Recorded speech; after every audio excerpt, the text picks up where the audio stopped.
Welcome to યુગધર્મ academy વિદ્યાર્થી મિત્રો. આજે આપણે બંધારણનો એક ટોપિકની ચર્ચા કરવાની છે જે આવનારી વર્ગ 3 ની એક્ઝામની અંદર તમને કામ આવી શકે એમ છે.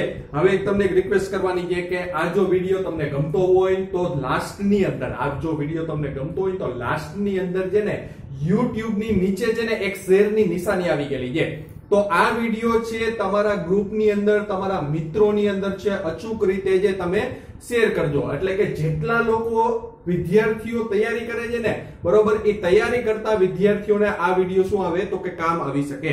હવે આપણે ચર્ચા કરવાની છે અહીંયા બંધારણનો એક ટોપિક રહી ગયેલો છે જેને આપણે લોકસભા તરીકે ઓળખીએ છીએ. બંધારણની અંદર છે એ સંસદ આવી ગયેલી છે, બરોબર. બંધારણમાં છે એક સંસદનો ભાગનો ઉલ્લેખ કરી ગયેલો છે. એ સંસદની અંદર છે ને 3 વસ્તુઓનો ઉલ્લેખ જોવા મળે છે. સંસદની અંદર છે કેટલી વસ્તુઓનો ઉલ્લેખ જોવા મળે છે તો કે સંસદમાં 3 વસ્તુઓનો ઉલ્લેખ જોવા મળે છે. એક તો લોકસભા, બીજી આવી ગયેલી છે રાજ્યસભા, બીજું શું આવી ગયેલું છે રાજ્યસભા, અને એક આવી ગયેલું છે રાષ્ટ્રપતિ.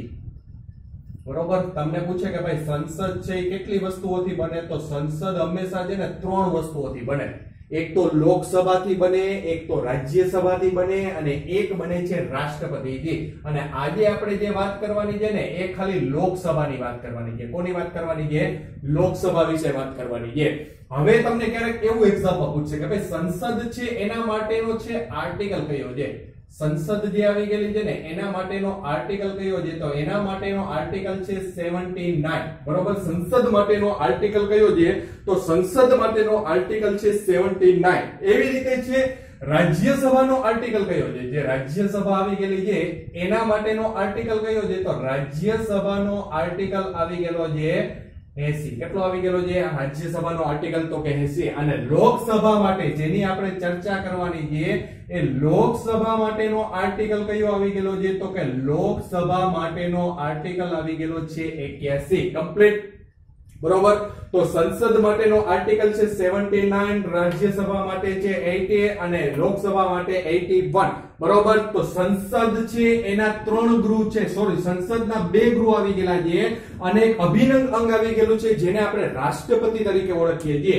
અને આજે આપણે ખાલી ચર્ચા કરવાની છે ને ઇકોની ખાલી ચર્ચા કરવાની છે તો કે લોકસભાની ચર્ચા કરવાની છે. કેની ચર્ચા કરવાની છે? લોકસભાની. હવે અહીંયા બાજુની અંદર છે એક નાની એવી લોકસભા આપણે દોરી ગયેલી છે. અત્યારે તમે જોઈ શકો છો કે જે લોકસભા આવી ગયેલી છે ને એ સંપૂર્ણપણે ખાલી છે. સંપૂર્ણપણે એટલે અહીંયા જે સિટિંગ અરેન્જમેન્ટ કરી ગયેલું છે ને, અત્યારે અહીંયા મેમ્બર ઓફ પાર્લામેન્ટ એટલે કોઈ પણ સંસદ સભ્ય તમને દેખાતા નથી. તો પહેલો પ્રશ્ન એવો થવો જોઈએ કે સંસદની અંદર અત્યારે જે મેમ્બર ઓફ પાર્લામેન્ટ આવે છે ને એ કઈ રીતે ચૂંટાઈને આવે છે? બરોબર. સંસદ છે એ પહેલા તો કઈ રીતે ભરાય છે તો આપણે એક ઉદાહરણથી સમજીએ કે ફોર એક્ઝામ્પલ તરીકે આપણે આપણા ગુજરાતથી જ ચાલુ કરીએ. ઓકે. વર્તમાનમાં છે ગુજરાતના છે કુલ કેટલા જિલ્લા આવી ગયેલા છે? તો કે વર્તમાનની અંદર ગુજરાતમાં છે 33 જિલ્લા આવી ગયેલા છે. કેટલા જિલ્લા આવી ગયેલા છે? તો કે 33 જિલ્લા આવી ગયેલા છે. હવે અહીંથી હું તમને અમુક પ્રકારના છે ને પ્રશ્ન પૂછતો છે. એ પ્રશ્નોના જવાબ છે ને તમારે મને કોમેન્ટ બોક્સની અંદર દેવાના છે. બરોબર. અમુક પ્રકારના છે અહીંયા લેક્ચર ચાલુ હશે ને ત્યારે અમુક પ્રકારના હું તમને પ્રશ્ન પૂછતો જાય. એ પ્રશ્નોના જવાબ નીચે છે ને કોમેન્ટ બોક્સ આપી ગયેલું છે. એ કોમેન્ટ બોક્સની અંદર તમારે મને પ્રશ્નોના જવાબ આપવાના છે. પહેલો પ્રશ્ન તમને પૂછું તો કે વર્તમાન સમયની અંદર છે, બરોબર, એ 33 જિલ્લા આવી ગયેલા છે. પરંતુ જ્યારે ગુજરાત છે મહારાષ્ટ્રથી અલગ થયું હતું એટલે કે 1 મે 1960 ત્યારે છે ગુજરાતના જિલ્લા કેટલા હતા? ત્યારે છે ગુજરાતના જિલ્લા કેટલા હતા? બરોબર. આ વસ્તુનો જવાબ છે ને તમારે મને કોમેન્ટ બોક્સની અંદર દેવાનો છે. વર્તમાનની અંદર છે ગુજરાતના જિલ્લા 33 આવી ગયેલા છે, પરંતુ 1 મે 1960 ની રોજ છે ગુજરાતના જિલ્લા કેટલા હતા એ તમારે મને કોમેન્ટ બોક્સમાં કહેવાનું છે. હવે આપણે અહીંથી ચર્ચાને આગળ વધારીએ કે છે વર્તમાનની અંદર છે ને ગુજરાતના 33 જિલ્લા આવી ગયેલા છે. હવે ગુજરાત રાજ્યની અંદર બરોબર ચૂંટણી થાય. કેની ચૂંટણી થાય? તો કે લોકસભાની ચૂંટણી થાય છે. લોકસભાની અંદર ગુજરાતના લોકો વોટ આપી શકે છે. અને આપણે પહેલા ખાલી ગુજરાત રાજ્યની અંદર જોઈએ તો ગુજરાતની અંદર જે 33 જિલ્લા આવી ગયેલા છે ને એમાંથી 26 જિલ્લામાં ચૂંટણી થશે. કેટલા જિલ્લામાં ચૂંટણી થશે? તો કે 26 જિલ્લામાં. હવે તમને એમ થાય કે બાકીના જિલ્લામાં ચૂંટણી નહીં થાય? નહીં, બાકીના જિલ્લાની અંદર પણ ચૂંટણી થશે, પણ અમુક જિલ્લાને શું કરી દેશે? તો કે મર્જ કરી દેશે. તો કે આવું કોણ નક્કી કરે? તો કે એવું નક્કી કરનાર છે ભારતનું ચૂંટણી પંચ, અને એના માટેનો આર્ટિકલ છે આર્ટિકલ નંબર 324. ચૂંટણી પંચ માટેનો આર્ટિકલ છે 324 છે. કોના માટેનો આર્ટિકલ છે? તો કે ભારતના ચૂંટણી પંચ માટેનો આર્ટિકલ છે, અથવા તો કેન્દ્રના ચૂંટણી પંચ માટેનો આર્ટિકલ છે. આ ભારતનું ચૂંટણી પંચ માટેનો આપણે બંધારણમાં અલગ એક વિડિયો બનાવી ગયેલો હશે, જેની સંપૂર્ણ માહિતી તમને એની અંદરથી મળી જશે. એટલે કેન્દ્રનું ચૂંટણી પંચ છે ને, એના માટેનો આર્ટિકલ છે આર્ટિકલ નંબર 324. હવે કેન્દ્રનું ચૂંટણી પંચ એ નક્કી કરશે કે ભાઈ જે આપણે લોકસભાની ચૂંટણી આવી ગયેલી છે ને, એમાં ગુજરાતની સીટ કેટલી રાખવી છે. તો સીટ કોના આધારે નક્કી કરે? ભાઈ ગુજરાતની અંદર છે લોકસભાની સીટ છે 26 રાખવી, 27 રાખવી, 33 રાખવી, એવું કેન્દ્રનું ચૂંટણી પંચ નક્કી કરે છે. શેના આધારે નક્કી કરે? તો ખાસ યાદ રાખજો, અહીંયા નોંધ કરીને લખું છું, ગુજરાતની વસ્તીના આધારે નક્કી કરે. કેના આધારે નક્કી કરે? ગુજરાતની જે વસ્તીના આધારે છે કેન્દ્રનું ચૂંટણી પંચ એવું નક્કી કરશે કે ભાઈ લોકસભાની છે ગુજરાતમાંથી સીટ કેટલી રહેશે, લોકસભાની મધ્યપ્રદેશમાંથી સીટ કેટલી રહેશે, લોકસભાની મહારાષ્ટ્રમાંથી, પશ્ચિમ બંગાળમાંથી, તમિલનાડુમાંથી, જે ઉત્તર પ્રદેશમાંથી સીટ કેટલી રહેશે. આવું કોણ નક્કી કરે? જે કેન્દ્રનું ચૂંટણી પંચ. કોના આધારે નક્કી કરે? તો કે જે તે રાજ્યની વસ્તીના આધારે નક્કી કરશે. કોના આધારે નક્કી કરશે? તો કે જે તે રાજ્યની વસ્તીના આધારે નક્કી કરશે. તો ગુજરાત રાજ્યની વસ્તી જોતા એ લોકોને એવું લાગ્યું કે ભાઈ ગુજરાતની અંદર 33 જે જિલ્લા આવી ગયેલા છે ને, એ 33 જિલ્લામાં ચૂંટણી નહીં થાય. અમુક જિલ્લાને આપણે શું કરી દેશું? તો કે એક કરી દેશું, એટલે મર્જ કરી દેશું, અને ખાલી કેટલા જિલ્લાની અંદર ચૂંટણી ગોઠવશું? તો કે 26 જિલ્લાની અંદર ચૂંટણી ગોઠવશું.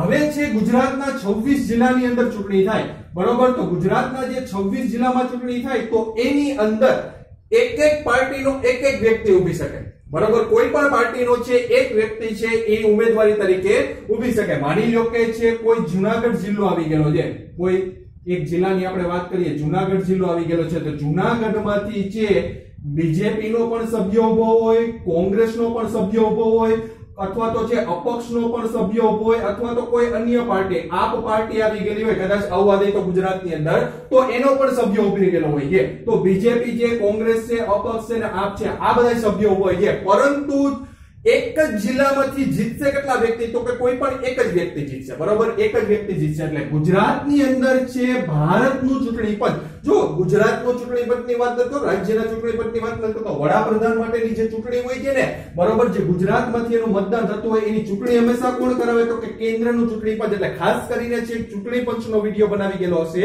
એ તમે ખાસ કરીને જોઈ લેજો. કોની ચૂંટણી છે કેન્દ્રનું ચૂંટણી પંચ કરાવે છે, એમાંથી તમને ખ્યાલ આવી જશે. તો ગુજરાતના 26 જિલ્લાની અંદર છે અલગ અલગ પાર્ટીના લોકો ઉભા હશે, પરંતુ કોઈ પણ એક જ વ્યક્તિ જીતશે. કાં તો બીજેપી નો જીતશે, કાં તો કોંગ્રેસ નો જીતશે, કોઈ અપક્ષનો વ્યક્તિ જીતશે, બરોબર? તો આવી રીતે ગુજરાતના 26 જિલ્લાની અંદર જે ચૂંટણી થાય ને, એ 26 જિલ્લામાંથી કોઈ પણ એક વ્યક્તિ જીતશે. એમ નથી કહેતો કે બધા બીજેપી ના જીતી જાય. કદાચ 20 છે એ કોને મળે? તો કે બીજેપી ને મળે, ને 6 કોને મળે? તો કે અપક્ષને મળે, બરોબર? તો આવી રીતે છે અલગ અલગ છે લોકો છે, પાર્ટીના લોકો ઉભા હોય છે, 26 લોકો. આ 26 લોકો જે જીતી જશે ને, એનું પદ ક્યાં નક્કી થશે? તો કે એની સીધી સીટ કન્ફર્મ થશે ક્યાં? તો કે દિલ્હીની અંદર જે સંસદ આવી ગયેલી છે ને, એ સંસદના લોકસભાની અંદર એની સીટ નક્કી થઈ જાય, બરોબર? સંસદની અંદર છે લોકસભાની અંદર એની સીટ નક્કી થઈ જાય છે. હવે આની અંદર જે વોટિંગ થઈ છે ને, એ કોણ આપે છે? તો આની અંદર વોટિંગ થઈ છે, એમાં આર્ટિકલ નંબર 326 ભારતના બંધારણની અંદર છે આર્ટિકલ નંબર 326 માં એવું કીધું છે, વ્યસ્તક મતાધિકાર, એટલે કે જે 18 વર્ષની ઉપર હોય છે, 18 વર્ષની ઉપર હોય છે, અને જેની પાસે પોતાનું વોટર આઈડી કાર્ડ એટલે કે ચૂંટણી કાર્ડ આવી ગયેલું હોય છે, બરોબર, એ લોકસભાની ચૂંટણીની અંદર વોટ આપી શકે છે, બરોબર? તો અહીંયા છે લોકો દ્વારા વોટ આપીને છે જે ઉમેદવાર છે, બરોબર, જીતે છે, એની સીટ ક્યાં કન્ફર્મ થાય? તો કે દિલ્હીમાં આવેલા લોકસભાની અંદર. એટલે લોકોના વોટ દ્વારા જે લોકો અહીંયા ચૂંટાઈને આવે છે ને, બરોબર, આ જે ચૂંટણી થઈ ને, એને કેવી ચૂંટણી કહેવાય? તો કે પ્રત્યક્ષ ચૂંટણી કહેવાય. કઈ ચૂંટણી કહેવાય? પ્રત્યક્ષ ચૂંટણી કહેવામાં આવે છે. એટલે ડાયરેક્ટ લોકોના વોટથી છે એ વ્યક્તિને મેમ્બર ઓફ પાર્લામેન્ટનું પદ મળી ગયું. કેવું પદ મળી ગયું? મેમ્બર ઓફ પાર્લામેન્ટનું પદ મળી ગયું. એટલે હવે તમને એક્ઝામની અંદર પૂછાય કે ભાઈ છે લોકસભાની અંદર છે ગુજરાતની સીટ કેટલી આવી ગયેલી છે? તો લોકસભાની અંદર છે ગુજરાતની સીટ આવી ગયેલી છે ને એ 26 આવી ગયેલી છે. કેટલી આવી ગયેલી છે? 26 આવી ગયેલી છે. કઈ રીતે આવી ગયેલી છે? તો એની આખી સિસ્ટમ આપણે અહીંયા સમજી લીધી. હવે તમે વિચાર કરો, ભારતમાં હાલમાં હવે કેટલા રાજ્ય થઈ ગયા છે? તો કે 28 રાજ્યો અને 9 ની જગ્યાએ છે હવે કેટલા કેન્દ્ર શાસિત પ્રદેશ ગણાય છે? તો કે 8 કેન્દ્ર શાસિત પ્રદેશ. આમ તો 9 કેન્દ્ર શાસિત પ્રદેશ છે, પરંતુ દીવ દમણ અને દાદરા નગર હવેલીનો હવે વહીવટ એક જગ્યાએથી જાય છે. એટલે 8 કેન્દ્ર શાસિત પ્રદેશની હવે વાત કરવામાં આવે છે. તો 28 રાજ્યો અને 8 કેન્દ્ર શાસિત પ્રદેશની અંદર આવી જ રીતે ચૂંટણી થતી હશે કે નહીં? ગુજરાતની અંદર ચૂંટણી થઈ છે એવી જ રીતે ચૂંટણી થતી હશે કે નહીં? તો હવે છે ભારતના 28 રાજ્યો અને 8 કેન્દ્ર શાસિત પ્રદેશમાંથી પણ મેમ્બર ઓફ પાર્લામેન્ટ લોકોના વોટથી છે ચૂંટાઈને ક્યાં આવતા હશે? તો કે આ જે દિલ્હીની લોકસભા છે એની અંદર આવતા હશે. એટલે હવે ધીમે ધીમે છે લોકસભા શું થાય છે? ફૂલ થતી જાય છે. એટલે કે અહીંયા મેમ્બર ઓફ પાર્લામેન્ટ આવવાનું ધીમે ધીમે શું થઈ જાય છે?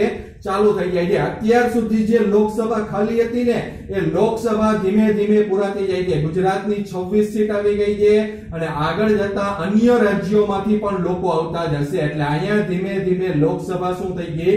ફૂલ થઈ ગઈ. અહીંયા ધીમે ધીમે તમે જોતા જશો કે લોકસભા જે ધીમે ધીમે શું થતી જાય છે? ફૂલ થતી જાય છે. લોકસભા ભરાઈ જાય એટલે મેમ્બર ઓફ પાર્લામેન્ટ આવી જાય એટલે દેશનું કાર્ય ધીમે ધીમે શું થાય છે? આગળ વધે છે. બરોબર. તો હવે અહીંયા જોઈએ કે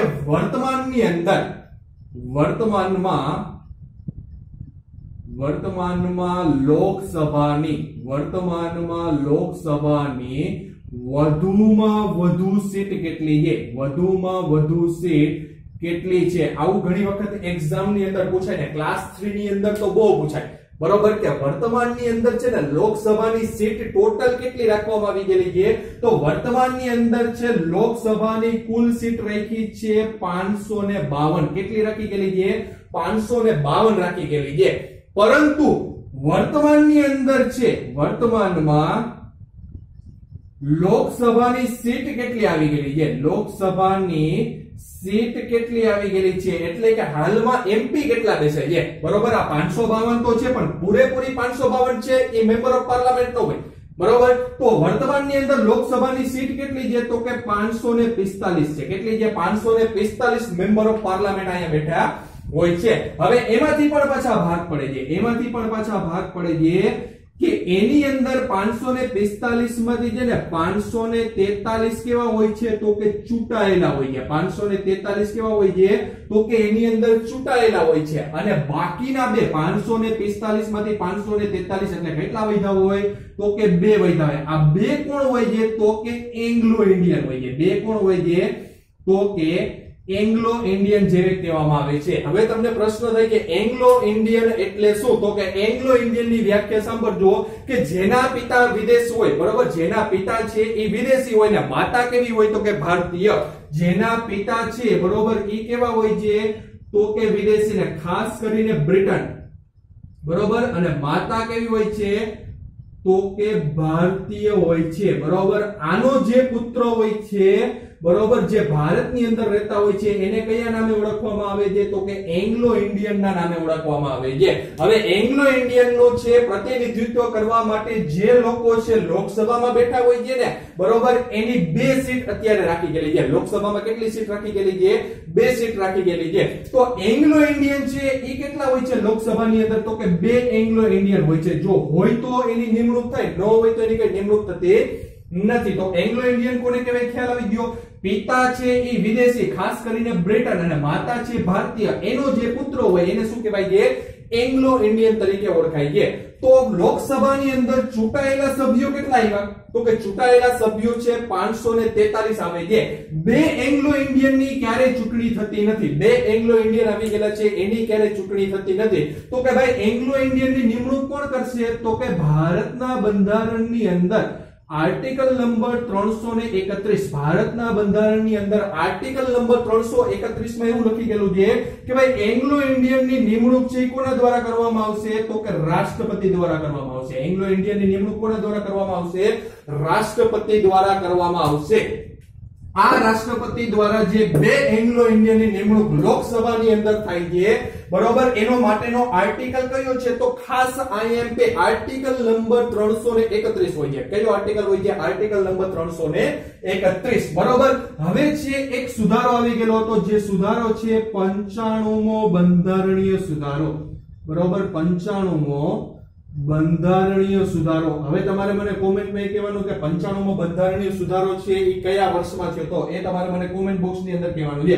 95મો બંધારણીય સુધારો જેમાં SC ST અને અનુસૂચિત જાતિ અનુસૂચિત જનજાતિ અને એંગ્લો ઇન્ડિયનની જે સીટ હોય છે, જે અનામત સીટ હોય છે ને બરોબર, એ 10 વર્ષ માટે છે કેવી કરવામાં આવી ગયેલી હતી તો કે ફિક્સ કરવામાં આવી ગયેલી હતી. પરંતુ 95મો બંધારણીય સુધારો છે કયા વર્ષમાં થયો ને એ તમારે મને કોમેન્ટ બોક્સમાં કહેવાનો છે ને એક જવાબ કહેવાનો છે કે 1 મે 1960 ના રોજ બરોબર છે ગુજરાત રાજ્યની રચના થઈ ત્યારે ગુજરાતના જિલ્લા કુલ કેટલા હતા બરોબર. તો હવે અહીંયા આપણે જોયું કે વર્તમાનની અંદર છે એ લોકસભાની વધુમાં વધુ સીટ 552 છે.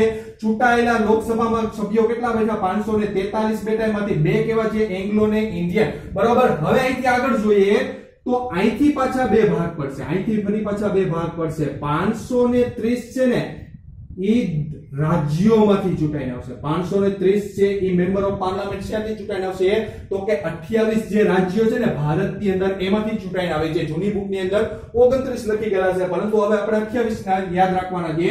અને 13 છે એ કેમાંથી ચૂંટાઈને આવે છે તો કે કેન્દ્ર શાસિત પ્રદેશમાંથી ચૂંટાઈને આવે છે. 13 કેમાંથી ચૂંટાઈને આવે છે તો કે અલગ અલગ છે કેન્દ્ર શાસિત પ્રદેશમાંથી ચૂંટાઈને આવે છે. તો આવી રીતે લોકસભાની બેઠકોની શું કરવામાં આવી ગયેલી છે? ફાળવણી કરવામાં આવી ગયેલી છે. જેમાં 530 માંથી આજે 530 આવી ગયેલા છે ને એમાંથી ગુજરાતની સીટ કેટલી છે તો કે 26 આવી ગયેલી છે. ગુજરાતની સીટ કેટલી આવી ગયેલી છે તો કે 26 આવી ગયેલી છે. હવે તમને એવું પૂછે કે ભાઈ લોકસભાની અંદર છે ગુજરાતની સીટ તો 26 છે, પરંતુ લોકસભાની અંદર છે ભારતમાં 28 જે રાજ્ય આવી ગયેલા છે ને એમાં સૌથી વધુ સીટ કયા રાજ્યની છે? સૌથી વધુ સીટ કયા રાજ્યની છે? આવો પ્રશ્ન પૂછે ને એટલે તમારે છે ને આ મુદ્દાને પકડવાનો. કયા મુદ્દાને પકડવાનો તો કે ભાઈ ચૂંટણી પંચ છે કોના આધારે સીટ નક્કી કરે તો કે વસ્તીના આધારે નક્કી કરે. તો કે જે રાજ્યની વસ્તી સૌથી વધારે હશે ને બરોબર એની સીટ સૌથી વધારે હોય બરોબર. તો કયા રાજ્યની સીટ અત્યારે કયા રાજ્યની વસ્તી સૌથી વધારે છે તો કે યુપી ની વસ્તી સૌથી વધારે છે. કયા રાજ્યની તો કે યુપી ની વસ્તી સૌથી વધારે છે. એટલા માટે લોકસભાની અંદર સૌથી છે વધુ સીટ ધરાવતું રાજ્ય તમને પૂછે ને તો કયું આવશે? યુપી. ગુજરાતની સીટ કેટલી આવશે તો કે 26 સીટ આવશે. એવી રીતે યુપી ની સીટ કેટલી આવી ગયેલી છે તો કે 80 જેટલી સમથિંગ સીટ આવી ગયેલી છે બરોબર. એટલે વસ્તીના આધારે નક્કી થાય. એટલે સૌથી વધુ વસ્તી ધરાવતું રાજ્ય કયું આવી ગયેલું છે તો કે ઉત્તર પ્રદેશ આવી ગયેલું છે. તો આવી રીતે છે લોકસભાની અંદર સીટોની શું કરવામાં આવી છે? ફાળવણી. હવે જે આજે ફાળવણી કરવામાં આવી ગયેલી છે, આજે આપણે જોયું કે ફાળવણી કરવામાં આવી ગયેલી છે ને આવી સીટ ક્યાં સુધી કન્ફર્મ રહેશે બરોબર. આવું એક છે બંધારણીય છે ને બરોબર એ સુધારો કરી ગયેલો છે. હવે એવું કહી ગયેલું છે કે 84મો બંધારણીય સુધારો, 84મો બંધારણીય સુધારો જે 2001 ની અંદર થઈ ગયેલો હતો. આ બંધારણીય સુધારો આપણા માટે IMP છે. 84મો બંધારણીય સુધારો 2001 ની અંદર એવું નક્કી કરવામાં આવ્યું હતું કે લોકસભા અને દરેક રાજ્યની જે વિધાનસભા છે, દરેક રાજ્યની જે વિધાનસભા છે ને એની સીટ જે ફાળવણી કરી ગયેલી છે ને બરોબર એ સીટ છે ને 2026 સુધી એ સીટ છે 2026 સુધી શું રહેશે? યથાવત રહેશે. એટલે એમાં કોઈ પણ પ્રકારનો ફેરફાર કરી શકાશે નહીં. ફરી પાછું કહું છું કે લોકસભા અને આપણા ગુજરાતની વિધાનસભાની સીટ કેટલી આવી ગયેલી છે તો કે ગુજરાતની વિધાનસભાની સીટ તમારે યાદ રાખવાની કે આપણી જે સ્ટેચ્યુ ઓફ યુનિટીની ઊંચાઈ આવી ગયેલી છે ને એટલી જ ગુજરાતની વિધાનસભાની સીટ આવી ગયેલી છે. 82 તો આ ગુજરાતની વિધાનસભાની 182 સીટ અને લોકસભાની જે સીટની વાત કરી ગયેલી છે ને એવું 84 માં બંધારણીય સુધારા 2001 માં નક્કી કરવામાં આવી ગયેલું હતું કે આ જે સીટની ફાળવણી છે ને બરોબર એ 2026 સુધી શું રહેશે યથાવત રહેશે, એની અંદર કોઈ પણ પ્રકારનો ફેરફાર કરી શકાશે નહીં, બરોબર. તો આ એક છે મહત્વના પોઈન્ટ ને આપણે શું કરી ગયેલી હતી ચર્ચા કરી ગયેલી હતી. હવે લોકસભાને છે એ કયા ગૃહ તરીકે ઓળખવામાં આવે છે તો લોકસભાને છે પ્રથમ ગૃહ તરીકે ઓળખવામાં આવે છે. લોકસભાને કયા ગૃહ તરીકે ઓળખવામાં આવે છે તો કે લોકસભાને પ્રથમ ગૃહ તરીકે ઓળખવામાં આવે છે, અથવા તો આને સૌપ્રથમ છે કયા નામે ઓળખવામાં આવતો હતો તો જનતા સદનના નામે ઓળખવામાં આવતો. લોકસભાને સૌપ્રથમ કયા નામે ઓળખવામાં આવતો હતો તો લોકસભાને છે જનતા સદનના નામે પણ ઓળખવામાં આવતું હતું, બરોબર. જે રાજ્યસભા અને લોકસભા આવી ગયેલી છે એમાં પ્રથમ ગૃહ તરીકે કોને ઓળખાય છે તો કે પ્રથમ ગૃહ તરીકે છે લોકસભાને ઓળખવામાં આવે છે. અહીંયા લોકોના કામ માટે એમપીઓ ભેગા થાય છે એટલા માટે આને લોકોનું ગૃહ તરીકે પણ ઓળખાય છે. આને કયા ગૃહ તરીકે ઓળખાય છે તો કે લોકોના ગૃહ તરીકે પણ જેને ઓળખવામાં આવે છે. અત્યારે જે લોકસભા ચાલુ છે ને હાલની અંદર જે લોકસભા ચાલુ છે ને એ કેટલામી લોકસભા છે તો કે અત્યારે જે લોકસભા ચાલુ છે ને એ 17મી લોકસભા છે. અત્યારે કેટલામી લોકસભા ચાલુ છે તો કે 17મી લોકસભા ચાલુ છે. પરંતુ છે પ્રથમ ચૂંટણી ભારતની અંદર છે લોકસભાની પ્રથમ ચૂંટણી ક્યારે થઈ હતી બરોબર. ભારતની અંદર છે લોકસભાની પ્રથમ ચૂંટણી ક્યારે થઈ હતી તો એની પ્રથમ ચૂંટણી થઈ હતી, ખાસ યાદ રાખજો, અલગ અલગ ઓપ્શન આપી ગયેલા હશે ત્યારે કન્ફ્યુઝ થઈ જશો. 13 મે 1952 બરોબર. 13 મે 1952 લોકસભાની પ્રથમ ચૂંટણી થઈ હતી. અત્યારે કેટલામી લોકસભા ચાલુ છે તો કે 17મી લોકસભા ચાલુ છે. લોકસભાની ચૂંટણી શું કામ કરવામાં આવે તો કે લોકસભાની ચૂંટણી એટલા માટે થાય છે કે કયું પદ છે મેળવવાનું હોય છે તો કે વડાપ્રધાનના પદ માટેની ચૂંટણી. એટલે કઈ ચૂંટણી તો કે લોકસભાની ચૂંટણી કહેવાય છે. વડાપ્રધાનના પદ માટેની જે ચૂંટણી હોય છે ને એને આપણે લોકસભાની ચૂંટણી તરીકે ઓળખીએ છીએ. હવે ફરી પાછા આપણે અહીંયા આવી જાય બરોબર કે લોકસભાને આપણે ઓળખવી હોય, ટીવી ની અંદર જે લોકસભા આવતી હોય છે એને આપણે ઓળખવી હોય તો કઈ રીતે ઓળખી શકીએ બરોબર. તો ટીવી ની અંદર જ્યારે લોકસભા ચાલુ હશે ને ત્યારે છે ને અહીં નીચે છે ને તમને અલગ અલગ કલરના કાર્પેટ જોવા મળશે. નીચે શું જોવા મળે છે અલગ અલગ કલરના કાર્પેટ જોવા મળે છે. તો લોકસભા જ્યારે ચાલુ હોય ને ત્યારે એનું કાર્પેટ કેવું હશે તો કે ગ્રીન કાર્પેટ જ્યારે તમને દેખાશે ને ત્યારે શું આવશે લોકસભા, ને રેડ કાર્પેટ દેખાશે ને ત્યારે શું ચાલુ હશે તો કે રાજ્યસભા ચાલુ હશે. ત્યારે શું ચાલુ હશે તો કે રાજ્યસભા ચાલુ હશે. હવે આપણે અહીંયા ફરી પાછા આવી જઈએ કે અહીંયા જે એમપી આવી ગયેલા હતા આ એમપી છે એ પોતાની સરકાર બનાવે. કઈ રીતે બનાવે તો કે જેની બહુમતી સૌથી વધારે હોય ને બરોબર રાષ્ટ્રપતિ એની શું બનાવે છે સરકાર બનાવે છે. એટલે 28 રાજ્યોને 13 કેન્દ્ર શાસિત પ્રદેશમાંથી જે લોકો ચૂંટાઈને આવ્યા છે એ લોકો અહીંયા આવી જશે ને સૌથી વધારે સીટ કોની મળી ગયેલી છે તો આપણને અત્યારે ખબર છે કે 17મી લોકસભાની અંદર છે સૌથી વધારે સીટ મળી ગયેલી છે કયા પક્ષને તો કે બીજેપી ને મળી ગયેલી છે. કોને મળી ગયેલી છે બીજેપી ને મળી ગયેલી છે. એટલે બીજેપી પાર્ટીને અત્યારે સૌથી વધારે સીટ મળી ગયેલી છે બરોબર. તો જેને સૌથી વધારે સીટ મળી ગયેલી હોય ને બરોબર એ પોતાની શું બનાવે છે સરકાર બનાવે છે. એ પોતાની શું બનાવશે તો કે સરકાર બનાવશે બરોબર. જે બીજેપી મળી ગયેલી છે એ પોતાની સરકાર બનાવશે. એમાંથી કોઈ પણ એક વ્યક્તિ આમાંથી કોઈ પણ એક વ્યક્તિ બરોબર જે સરકાર બનાવે ને એક વ્યક્તિ કયું પદ ધરાવશે તો કે એક વ્યક્તિ છે એ વડાપ્રધાન બનશે. કોણ બનશે તો કે વડાપ્રધાન બનશે બરોબર. કોઈ પણ એક વ્યક્તિ છે ને એ વડાપ્રધાનનું પદ ધરાવે છે. એટલે લોકસભાની ચૂંટણી હંમેશા કોની હોય છે તો કે વડાપ્રધાન બનવા માટેની ચૂંટણી હોય છે. હવે આ જે વડાપ્રધાન છે ને એ એકલા દેશનું સંચાલન નહીં કરી શકે. વડાપ્રધાન છે એકલા દેશનું સંચાલન નહીં કરી શકે એટલા માટે પોતાનું છે એક મંત્રીમંડળ બનાવે છે. શું બનાવે છે તો કે પોતાનું છે એક મંત્રીમંડળ બનાવે છે. હવે પોતે બોલાવશે કે મારે કોઈ હોમ મિનિસ્ટરની નિમણૂક કરવી છે એટલે વડાપ્રધાન છે એ કોને કહે તો કે રાષ્ટ્રપતિને કહે છે. રાષ્ટ્રપતિને કહે છે કે ભાઈ આ વ્યક્તિ આવી ગયેલા છે ને રાજ્યસભાના મેમ્બર બરોબર એને મારે છે હોમ મિનિસ્ટરનું પદ આપવું છે. એટલે રાષ્ટ્રપતિ એની હોમ મિનિસ્ટર તરીકે શું કરી દે છે નિમણૂક કરી દે છે. હાલમાં હોમ મિનિસ્ટર કોણ આવી ગયેલા છે તો કે અમિત શાહ. એટલે અમિત શાહની નિમણૂક છે વડાપ્રધાનના કહેવાથી છે રાષ્ટ્રપતિ કરતા હોય છે બરોબર. પછી છે આપણે રક્ષા મંત્રી બરોબર, તો રક્ષા મંત્રી રાજનાથ સિંહ આવી ગયેલા છે, તો એને કહી છે કે આ વ્યક્તિની છે મારે છે એ રક્ષા મંત્રી તરીકે નિમણૂક કરવી છે, રેલવે મંત્રી તરીકે નિમણૂક કરવી છે. આવા ઘણા બધા લોકોની છે પોતાનું શું બનાવે છે તો કે મંત્રીમંડળ બનાવે છે, અને આ જ મંત્રીમંડળને અલગ અલગ શું આપી દે છે, ખાતા આપી દે છે, કામગીરી કરવા માટે શું આપી દે છે, ખાતા આપી દે છે. તો આવી રીતે દેશની અંદર છે કેન્દ્રની શું બને છે, સરકાર બને છે. આવી રીતે દેશની અંદર કેન્દ્રની શું બનતી હોય છે, સરકાર બનતી હોય છે. હવે તમને પ્રશ્ન થાય કે આ જે મંત્રીમંડળ આખું બને છે, વડાપ્રધાન ને તેનું મંત્રીમંડળ બને છે ને, એને શપથ કોણ લેવડાવશે? બરોબર, જે સરકાર નવી આવે છે ને એને શપથ કોણ લેવડાવશે? તો તમને ટીવીમાં ઘણી વખત જોયું હશે કે કેન્દ્રની અંદર જે નવી સરકાર રચાય છે ને, બરોબર, એની ચૂંટણી જે જાહેર થઈ જાય છે, બરોબર, પછી ચૂંટણીની અંદર જે પક્ષ જીતી જાય છે 2 કે 3 દિવસના સમયગાળા પછી છે એની શપથ વિધિ હોય છે. તો એને શપથ હંમેશા કોણ લેવડાવશે? કે વડાપ્રધાનને એને શપથ હંમેશા કોણ લેવડાવશે? કે રાષ્ટ્રપતિ દ્વારા એને શપથ લેવડાવશે. કોણ લેવડાવશે? રાષ્ટ્રપતિ, અથવા તો રાષ્ટ્રપતિ દ્વારા નિમાયેલા કોઈ પણ વ્યક્તિ દ્વારા છે વડાપ્રધાન અને એના મંત્રી પરિષદને શું લેવડાવવામાં આવે છે?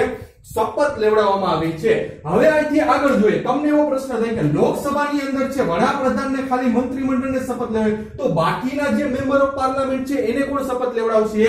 તો અહીંયા આપણે જોઈએ તો લોકસભાની અંદર છે તમામ સભ્યોને કોણ શપથ લેવડાવે? તો તમામ સભ્યોને શપથ લેવડાવે છે પ્રોટેમ સ્પીકર. કયા વ્યક્તિ શપથ લેવડાવશે? તો કે પ્રોટેમ સ્પીકર છે એને શપથ લેવડાવે છે. લોકસભાના તમામ સભ્યોને શપથ છે પ્રોટેમ સ્પીકર, ને પ્રોટેમ સ્પીકરનો આપણે અલગથી એક વિડિયો બનાવી ગયેલો હશે, એ તમે ખાસ કરીને એની અંદર જોઈ લેજો. એટલે પ્રોટેમ સ્પીકર શું છે એનું પદ આપણે ખ્યાલ આવી જશે. અત્યારે આપણે એની ચર્ચા કરતા નથી. વડાપ્રધાનને મંત્રીમંડળને શપથ છે રાષ્ટ્રપતિ દ્વારા અથવા એના નિમાયેલા સભ્યો દ્વારા, તમામ લોકસભાના સભ્યોને શપથ છે પ્રોટેમ સ્પીકર દ્વારા. જો કોઈ પણ વ્યક્તિ છે એ શપથ ધારણ કર્યા વગર લોકસભાની અંદર આવશે ને, તો 1 દિવસના 500 રૂપિયાને દંડ આપવો પડે. બરોબર, આ રીતનો એક દંડની વ્યવસ્થા પણ રહી ગયેલી છે. લોકસભા કે રાજ્યસભાની અંદર કોઈ પણ છે વ્યક્તિ છે એ શપથ ધારણ કર્યા વગર જો લોકસભાની અંદર આવશે તો 1 દિવસના કેટલા રૂપિયાને દંડ હોય છે? તો કે 500 રૂપિયાનો દંડ રાખી ગયેલો હોય છે. કેટલા રૂપિયાનો? તો કે 500 રૂપિયાનો દંડ રાખી ગયેલો હોય છે. હવે અહીંથી આગળ જોઈએ આપણે, અહીંથી થોડુંક આગળ વધીએ આપણે, તો કે ભાઈ કોઈ પણ એક જ વ્યક્તિ આવી ગયેલો છે, કોઈ પણ એક મેમ્બર ઓફ પાર્લામેન્ટ આવી ગયેલો છે ને, માની લો કે અહીંયા કોઈ પણ એક મેમ્બર ઓફ પાર્લામેન્ટ બેઠો છે,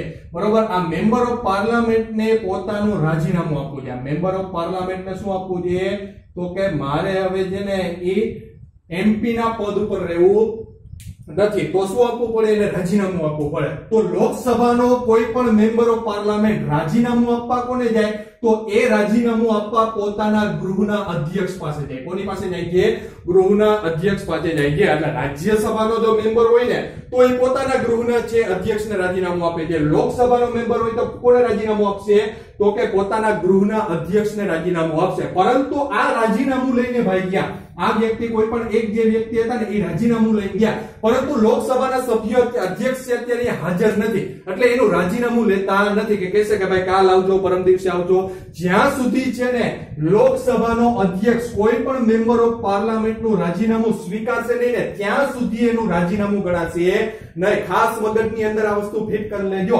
લોકસભાના કોઈ પણ એક મેમ્બરને રાજીનામું આપવું છે, રાજીનામું કોને આપી શકે? તો કે ગૃહના અધ્યક્ષને આપી શકે. અત્યારે આપણે લોકસભાની વાત કરીએ તો લોકસભાનો છે બરોબર કોઈ પણ સભ્ય છે રાજીનામું આપવા લોકસભાના અધ્યક્ષ પાસે જશે, પરંતુ લોકસભાનો અધ્યક્ષ જ્યાં સુધી એનું રાજીનામું છે એ સ્વીકારશે નહીં ત્યાં સુધી એનું રાજીનામું ગણાશે નહીં. પણ ભારતની અંદર અમુક પદ એવા રહી ગયેલા છે કે પોતાનું જે રાજીનામું હોય ને એની અંદર પોતે નીચે સાઈન કરી દે ને તરત શું લાગુ પડી જાય? એનું રાજીનામું લાગુ પડી જાય. એવા કયા પદ રહી ગયેલા છે? તો એક તો રહી ગયેલા છે રાષ્ટ્રપતિ. એક કયા રહી ગયેલા છે? રાષ્ટ્રપતિ. એક કયા રહી ગયેલા છે? તો કે ઉપરાષ્ટ્રપતિ. એક રહી ગયેલા છે સુપ્રીમ કોર્ટના મુખ્ય ન્યાયાધીશ, અને એક રહી ગયેલા છે હાઈકોર્ટના મુખ્ય ન્યાયાધીશ. આ 4 વ્યક્તિઓ એવા છે બરોબર કે જેને રાજીનામું આપવું હોય ને બરોબર એ રાજીનામાના ફોર્મ ઉપર છે પોતાની જે સિગ્નેચર કરી નાખે છે ને એટલે તરત જ છે પોતાનું રાજીનામું શું થઈ જાય છે? લાગુ થઈ જાય છે.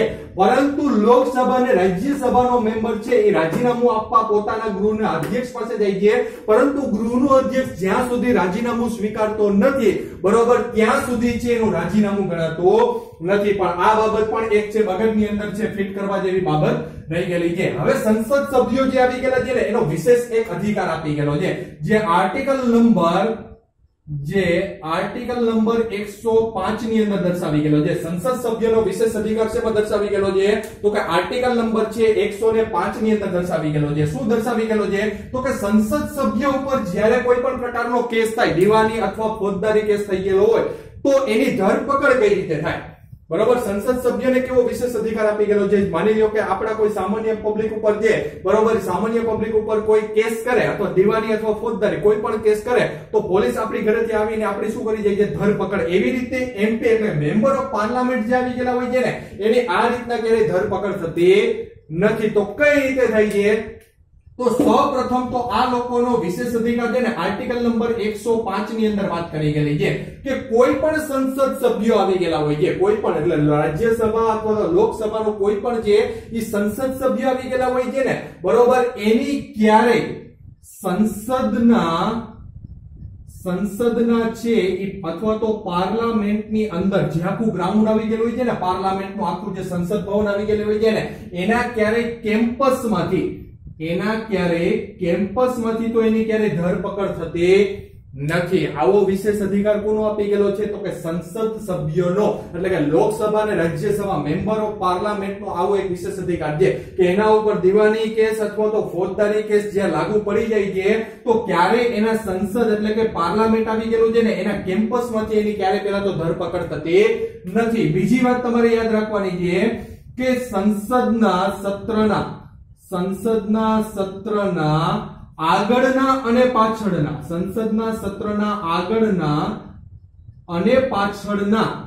40 દિવસ આગળના અને પાછળના છે સંસદ સત્ર શરૂ થવાનું હોય છે ને આગળના અને પાછળના 40 દિવસ છે એમાં ક્યારે એની ધરપકડ કરવામાં આવતી નથી, બરોબર. અને દીવાની કેસમાં જો એની ધરપકડ કરવાની હોય, દીવાની કેસની અંદર છે, બરોબર, જો એની ધરપકડ કરવાની હોય ને, બરોબર, તો એને આપણે જાણ કરવી પડે, બરોબર. દીવાની કેસની અંદર એની ધરપકડ કરવાની હોય અથવા તો ફોજદારી કેસની અંદર એની ધરપકડ કરવાની હોય, બરોબર. ફોજદારી કેસની અંદર ધરપકડ કરવાની હોય તો ફોજદારી કેસમાં કેવું હોય કે એના ગૃહના અધ્યક્ષને પહેલા જાણ કરવી પડે, એના ગૃહના અધ્યક્ષને પહેલા શું કરવી પડે?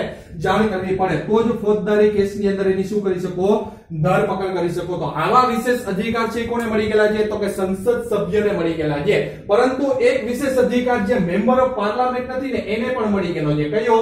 તો કે આર્ટિકલ નંબર 105 ની પેટા કલમ છે 4, બરોબર. આ અધિકાર કોને મળી ગયેલો છે? તો કે એટર્ની જનરલને મળી ગયેલો છે. સંસદ સભ્ય જેવો અધિકાર છે જે મેમ્બર ઓફ પાર્લામેન્ટ નથી છતાં પણ એને મળી ગયેલો છે, એવું ક્યાં લખી ગયેલું છે? તો કે આર્ટિકલ નંબર 105 એની પેટા કલમ 4 ની અંદર એટર્ની જનરલને છે એ સંસદ સભ્ય જેવો કેવો અધિકાર મળી ગયેલો છે? વિશેષ અધિકાર મળી ગયેલો છે. જે આપણે એટર્ની જનરલ જે વિડિયો બનાવી ગયેલો છે ને એની અંદર પણ મેં આની શું કરી ગયેલી છે? ચર્ચા કરી ગયેલી છે, બરોબર. હવે માની લો કે લોકસભાની અંદર કોઈ પણ જે એક મેમ્બર છે, લોકસભાની અંદર કોઈ પણ એક મેમ્બર આવી ગયેલો છે, તો લોકસભાના તમામ સભ્યો બનવા માટે જે ઓછામાં ઓછી ઉંમર કેટલી જોઈએ? તો કે 25 વર્ષની ઉંમર જોઈએ. ઓછામાં ઓછી ઉંમર કેટલી જોઈએ? તો કે 25 વર્ષની ઉંમર જોઈએ. એટલે લોકસભાની અંદર છે લોકસભાનો સભ્ય બનવા માટે ભારતનો નાગરિક અને ઓછામાં ઓછી ઉંમર જોઈએ છે 25 વર્ષની ઉંમર જોઈએ છે. કેટલા વર્ષની ઉંમર જોઈએ છે? 25 વર્ષની ઉંમર જોઈએ છે. અને વડાપ્રધાન બનવા માટે પણ ઓછામાં ઓછી કેટલી ઉંમર જોઈએ? તો કે વડાપ્રધાન બનવા માટે પણ ઓછામાં ઓછી 25 વર્ષની ઉંમર જોઈએ છે, બરાબર. વડાપ્રધાન બનવા માટે પણ ઓછામાં ઓછી કેટલી ઉંમર જોઈએ છે? તો કે 25 વર્ષની. આવો કોઈ ઉલ્લેખ કરી ગયેલો છે ને? વડાપ્રધાન છે કોનો એક સભ્ય હોય છે? તો કે લોકસભાનો જ એક સભ્ય હોય છે. એવું જરૂરી નથી કે લોકસભાનો જ સભ્ય હોય, રાજ્યસભાનો મેમ્બર પણ શું બની શકે છે? વડાપ્રધાન બની શકે છે. જનરલી છે લોકસભાનો સભ્ય બનવા માટે છે 25 વર્ષની ઉંમર જોઈએ ને ભારતનો શું હોવો જોઈએ? નાગરિક હોવો જોઈએ. આ સામાન્ય માહિતી એની રહી ગયેલી છે. ત્યારથી બાદ આપણે આગળ વધીએ. થોડુંક આપણે આગળ વધીએ તો સંસદની અંદર આપણે શું વાત કરી? તો કે સંસદની અંદર એની સીટોની ફાળવણીની આપણે વાત કરી ગયેલી છે. સંસદની અંદર વિશેષ અધિકાર કોને મળી ગયેલો છે? કઈ રીતે આમાંથી ચૂંટાઈને લોકો આવે છે? હવે તમને પૂછે કે લોકસભાનો કાર્યકાળ કેટલો હોય? લોકસભાનો કાર્યકાળ કેટલો હોય? તો સામાન્ય રીતે લોકસભાનો કાર્યકાળ હોય 5 વર્ષનો. લોકસભાનો કાર્યકાળ કેટલો આપી ગયેલો છે? તો કે 5 વર્ષનો લોકસભાનો કાર્યકાળ હોય છે. ક્યારથી હોય છે? તો કે પ્રથમ બેઠકથી, જે નવી સરકાર ચૂંટાઈને આવે છે ને એની પ્રથમ બેઠકથી છે લોકસભાનો કાર્યકાળ હોય છે 5 વર્ષનો હોય છે. ક્યારનો હોય છે? 5 વર્ષનો હોય છે. પરંતુ છે સામાન્ય સંજોગોની અંદર છે 5 વર્ષ તો કહે છે, પણ ક્યારેક છે ઇમરજન્સી લાગુ પડી જાય, કટોકટી લાગુ પડી જાય તો સમયગાળાની અંદર ફેરફાર થઈ શકે છે. જેમ કે હું તમને કહું કે 42મો બંધારણીય સુધારો, 42મો બંધારણીય સુધારો ક્યારે થયો? તો કે 1976 ની અંદર. 42મો બંધારણીય સુધારો 1976 માં, જેમાં લોકસભાનો કાર્યકાળ 5 વર્ષમાંથી કેટલા વર્ષનો કરી નાખ્યો હતો? તો કે 6 વર્ષનો કરી નાખ્યો. 5 વર્ષમાંથી કેટલા વર્ષનો કરી નાખ્યો તો? 6 વર્ષનો કરી નાખ્યો તો. બરાબર. તો કયા બંધારણીય સુધારાથી લોકસભાનો કાર્યકાળ છે 5 વર્ષમાંથી 6 વર્ષનો કરી નાખ્યો? તો 42મો બંધારણીય સુધારો, બરાબર, 1976. એના પછી જોઈએ તો 44મો બંધારણીય સુધારો. એના પછી જોઈએ તો 44મો બંધારણીય સુધારો. 44મા બંધારણીય સુધારાથી ફરી પાછો લોકસભાનો કાર્યકાળ 6 વર્ષમાંથી કેટલા વર્ષનો કરી નાખ્યો હતો? તો કે 5 વર્ષનો કરી નાખ્યો. 6 વર્ષથી પાછો કેટલો કરી નાખ્યો હતો? તો કે 5 વર્ષનો કરી નાખી ગયેલો હતો. બરાબર. તો આ બે સુધારા છે, ખાસ તમારે મગજની અંદર ફિટ કરી નાખવાના છે કે 42મા બંધારણીય સુધારા 1976 ની અંદર છે, એટલે કે ઇન્દિરા ગાંધીની સમય સરકાર રહી ગયેલી હતી. બરાબર. ત્યારે કટોકટી લાગુ પડી ગયેલી હતી, એટલે લોકસભાનો કાર્યકાળ 5 વર્ષમાંથી કેટલા વર્ષનો કરી નાખ્યો હતો? તો કે 5 વર્ષમાંથી 6 વર્ષનો કરી નાખ્યો. ફરી પાછો છે 6 વર્ષમાંથી 5 વર્ષનો કયા બંધારણીય સુધારો થાય? તો કે 44મો બંધારણીય સુધારો 1978. અહીંયા કઈ સાલ યાદ રાખવાની છે? 1978. ફરી પાછો લોકસભાનો કાર્યકાળ છે કેટલો કરી નાખે? તો કે 6 વર્ષમાંથી 5 વર્ષનો કરી નાખે છે. 6 વર્ષમાંથી શું કરી નાખે છે? 5 વર્ષનો કરી નાખે છે. નેક્સ્ટ વિડિયોની અંદર આપણે એક નવા પોઈન્ટ સાથે મળીશું. ત્યાં સુધી જય હિન્દ, જય ભારત ને જય જય ગરવી ગુજરાત.